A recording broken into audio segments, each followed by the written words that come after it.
What's up, guys?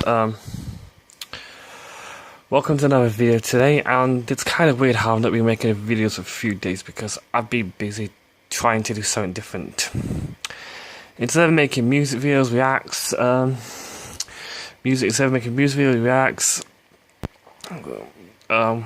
making song covers, reacts, and fanfic readings, also reviews, and also trying out twos, I thought I'd do something completely different and just do top fives for a while. Instead of doing top five or normal stuff, we're doing top fives from the 2000s up to 2016. You may be wondering what happened to 2017. I'm not doing 2017 until January 2018 because there's still more stuff coming out in 2017 that I need to try. So yeah. In the order, we're going to start with top 5 best video games, and then top 5 worst video games, and then, well, not in one day, like today top 5 best, and then tomorrow top 5 worst, then top 5 best films the other day, and then top 5 worst films the next day after that, and so on and so on. But it's the 2000s for now, and then next will be 2001, and then so on and so on until we get to 2016, and we stop at that. So yeah, without further ado, top 5 best video games of 2000. Top 5 best video games of 2000. At number 5.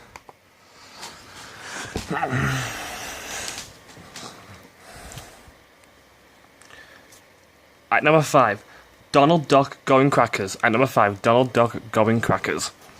I used to play this when I was a little kid. It's hard to remember much, but this game was really annoyingly difficult. As you can tell, Donald Duck only has 10 lives, and if you get hit that many times, I think you die.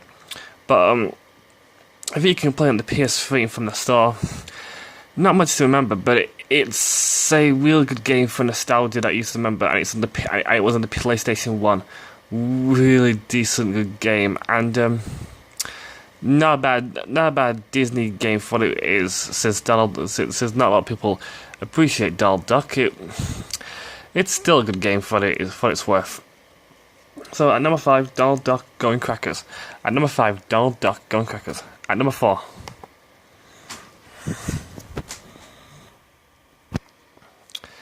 At number 4, Spider-Man PS1. At number 4, Spider-Man PS1. Now there's another number 1 Spider-Man game for PS2, but this is the first Spider-Man for the PS1. And this is a lot better than Amazing Spider-Man. The Amazing Spider-Man games are meh, but this was just the pinnacle of Spider-Man games. It's not another. I mean, you have to get like the web shooter thing to always replenish it, which is good because you shouldn't have like a lot of web. Spider-Man never has a lot of web. When it runs out, he runs out of web, and then he needs to refill it. This game realizes that kind of thing. He realizes that he's always got to replenish his web shooters. Not like in the first Spider-Man movie where the web shooters just were infinite as well.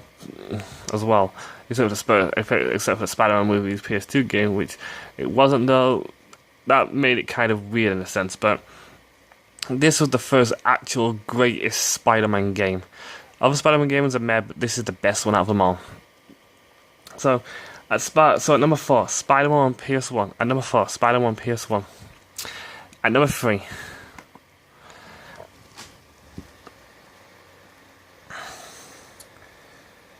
At number 3, Resident Evil Code Veronica. At number 3, Resident Evil Code Veronica. Now, the Resident Evil franchise has been known to be good. Well, except for 5 and 6, which are meh. 4 was quite good, but up until 4, it started to get bad. Resident Evil 7 started to get into the genre of great horror games, but Revelations 1 and 2 was also okay as well. Number 2 is better than 1. But still, these other Resident Evil games are still good. And like a 3D type of platform thing. And they still had zombies. Fucking zombies that will die mostly if you hit them in the head. If you shoot them in the head. And you always have limited supply of ammo.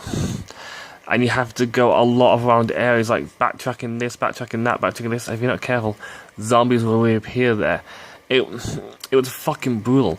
And the puzzles, man. The puzzles were annoying.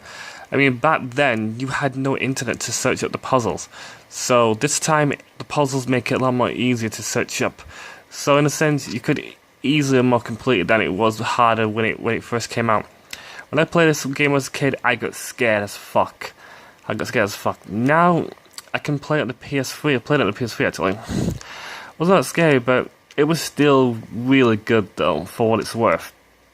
I'd recommend buying it on the PS3 again, and just to see what you remember of it. Plus, if you want this as well and some other games, I think they've got like a Resident Evil Origins collection on the PS3. I know there is one for the PS4, but I'm not sure if this is included. I don't know, but if you can get your hands on it, it's a really good game. It is a really good game. So, yeah. And number 3, Resident Evil Code Veronica. And number 2. And number 2.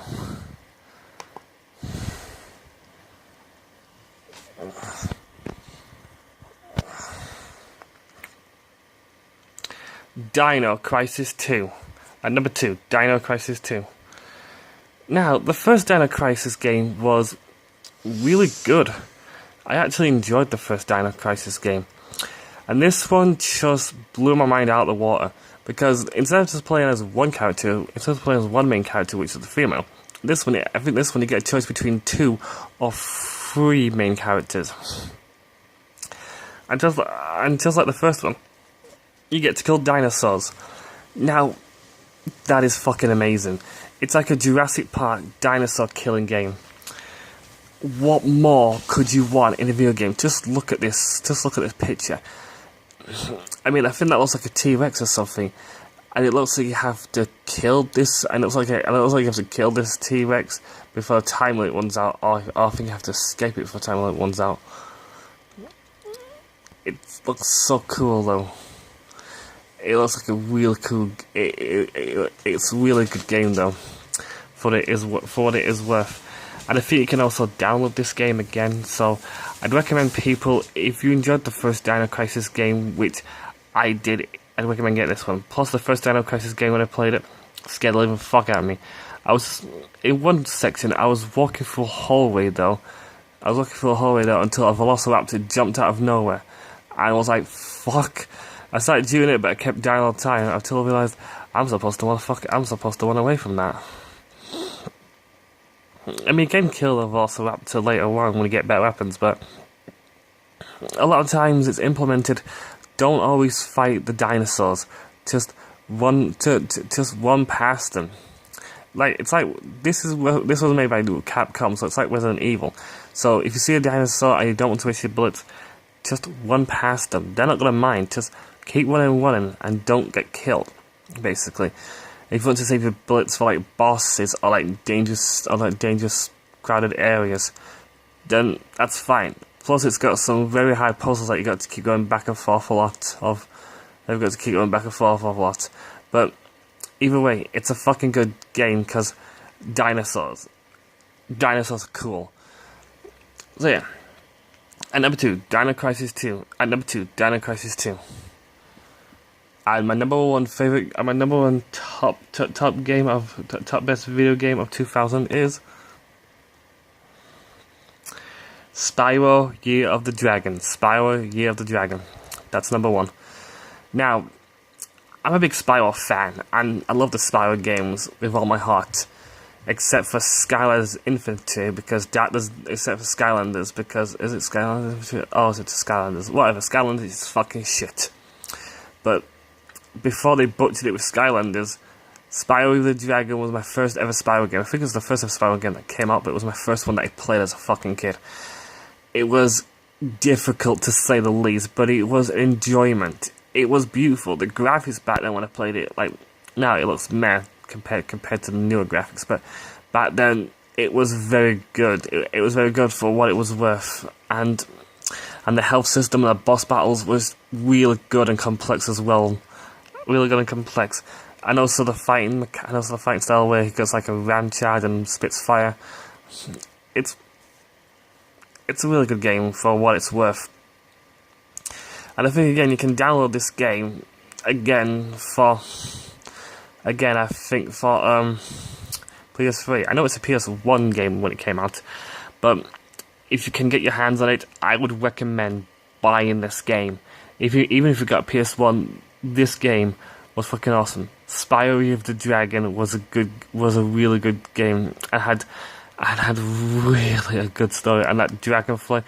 I know people like fairies and dragonflies are annoying because I like the Link games, but not like that. This Dragonfly was helpful. When the Dragonfly ate a sheep, it would get in Spyro's Hellfire. That is good. So it's implementing that Firefly is basically Spyro's life bar, but the Firefly never gets hurt. If Spyro gets hurt, then it kind of like a deduction of the Firefly's life bar. So basically, it's a good mechanic. So it's a very good game, and I recommend to everyone playing it. It's really good. So at number 1, Spyro of the Dragon. At number 1, Spyro of the Dragon. Well, guys, that's my top 5 best video games of 2000. Join me tomorrow for top 5 worst video games of 2000. And I might be pissing off a lot of people whatever saying it, but my opinion. So yeah, join me tomorrow for top 5. So join me tomorrow for top 5 worst games of 2000. Join me tomorrow for top 5 worst video games of 2000. Well, guys, bye.